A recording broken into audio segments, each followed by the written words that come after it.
Home Ministry na koigi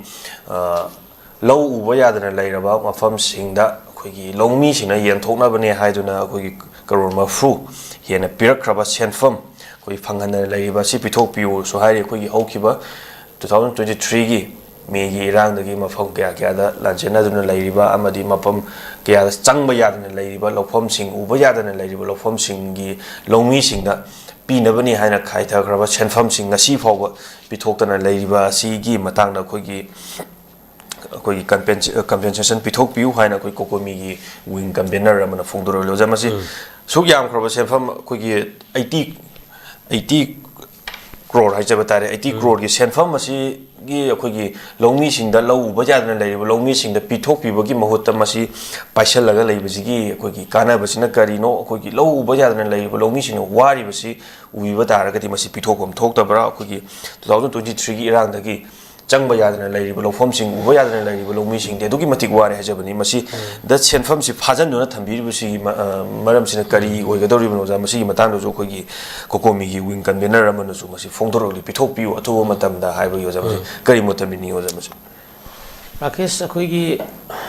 Oiba Kanoni Puna Saukut Minadaba Hibatare, Aduga Awa Pivum Oibasigi, Maram Gantani, Sigum Bagi Wari, what time I am say, a quick pick Manipur, La Contrang, Tanglay, Marakta, a coin of Tokpa, Mayama Topus in a Maram Oibani, a coin and sea, go, Sakotana Lady Basigi Maram, Aduga Lomi, Sinmi, go. Hariba Mayam Sing, Aduga Pisa Lonsa, Toriba Mayam Sing, Kutsa, Kodaiba Sing, Hariba Sina Yumpam Wiba, Kanoni Kunaini, Akuiseko, and then Agrarian Society, then Akoida Ladiba, non conventional industrial activities, Mayam, Sigimar, the largest employment, say, Koi Longi Sing, a Piribani, Koi farmers in a Piribani, agriculture, Hibase, Aduna Masia Koi Saima Mang, the Nainakibo, Union List, State agriculture se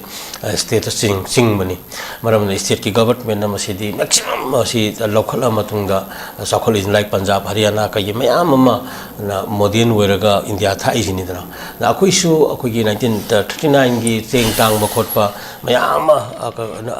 pilan thoki badu surplus economy sing mapanda koi thadok thingnam ni dana haujungna mi gi makha polaga mingonda gi pusalaktabagi oina wathok ni dana aina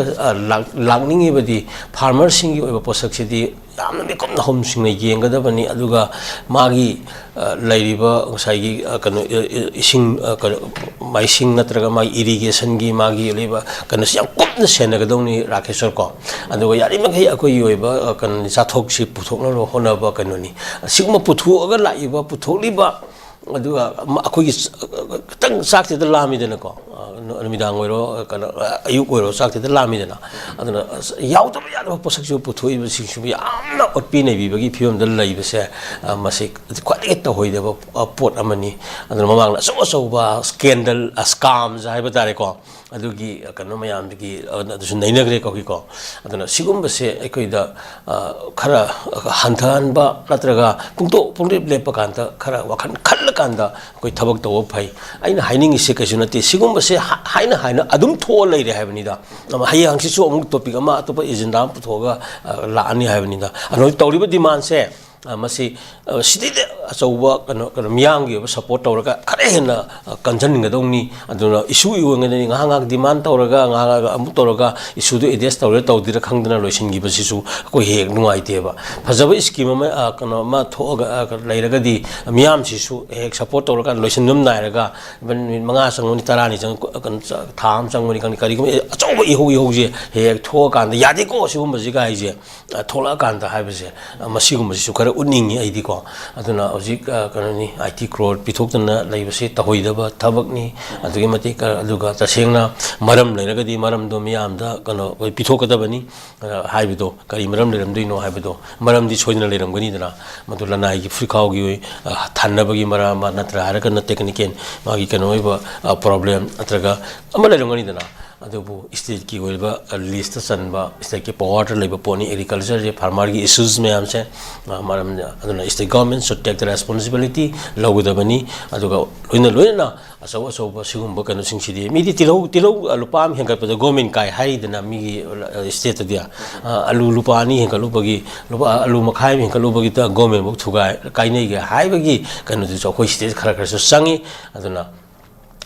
collectively aikoina siguma maru ibasing si yangakanda athuba justice fanganing si ngasi pukhale hayengbo lawre hangsit masem gidi atope agenda na mu chengrani aduga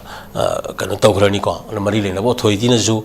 CSO mayam na pukhale ba phom mayam singa se asim di kanu ni hair kanda mari lena ba concern authority na ju madugi action taken gi kanu so koin hek ta di adu puthok ta badi adi puthokani lawgani ko aduga amuk sigi matakta miyang ge ba collective movement ama sangjala kana maru City Karahena Kanoni, a focus to Rakanda, popularize and then Kanatahuni, Karan Safu Pianingi, a quid loudringi, Kongringi, Aduga Kanutindiko, Tada Balibakniko, a saying na Miams in England, Lajaba, Labak Adubi, Lingak. Labor to not the experience ladies in Manipur ko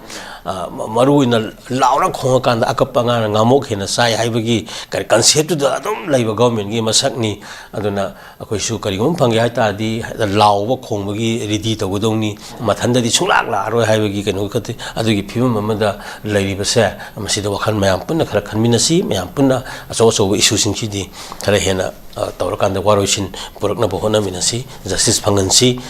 Lomi Sing later with the Quikanamta Leroy Hibakano say Masi I Tangiko. Lomi Sing the